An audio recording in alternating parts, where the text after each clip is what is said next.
like I said, my dad was my high school coach, and he never stopped being my coach, right? I mean, he coached us from the time we were kids all the way through high school. But whether I was at Miami after a game, he was my dad, but he always had his coaching points. I was 14 years in the NFL, and after a game, be like, Dad, what'd you think? Thought you were a little short on that last third down. In the fourth quarter, what were what happened on that ball that was incomplete? Did you miss your block on the backside of that run and I'm like, shit, Dad, like, how about a good game? But, he never could turn off his coaching brain. So I guess and I loved it. I mean, it was great. It's why I was as good as I ended up having the career I did.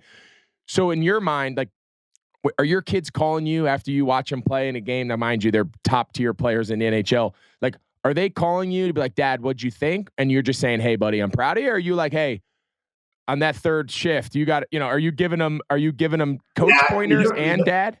You never take the coaching hat off. Can't. My wife always says you have to.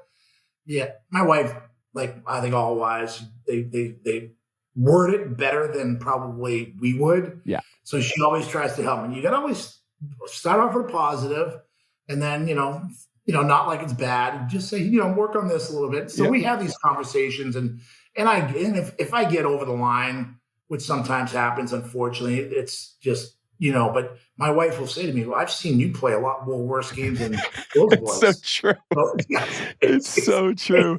So I, tail between my leg and walk away. But no, we have good conversations. Like my son plays on the East Coast and we're in Central. So he'll call me after a game. And, when he doesn't call, I get it. I know it. He's not happy. Last thing he wants to do is listen to me, try to help him out.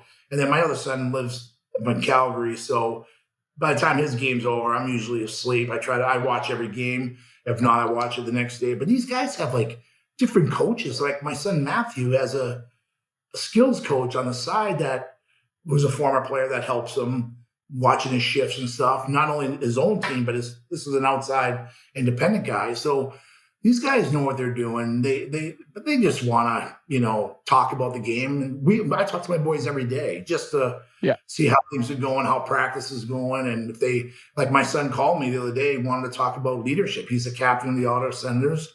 They're struggling right now, and he wanted to know what he could do to help his team. I mean, he's 22 years old, just turned 22 in September. So, there's a lot of stuff they want to talk about. And if I can help them out, I will, because I love the game and I love when I see them have success. Calling you for things like that probably make you more proud than if he called and said, hey, Dad, I'm struggling with my stick. I'm struggling with my shooting. The fact that he called you to talk about leadership and continuing to help his team out of a tough situation, that's probably the call that every parent dreams of, right? Like, I'd much rather have my kid call me than that than, it'd be fine. I'll help you fix your throw. I'll help you fix your struggling catching the ball. All right, yeah, sure. But what for a young kid to have the trust and the relationship with his dad that you were the one he called, that's a pretty telling sign about your guys' relationship.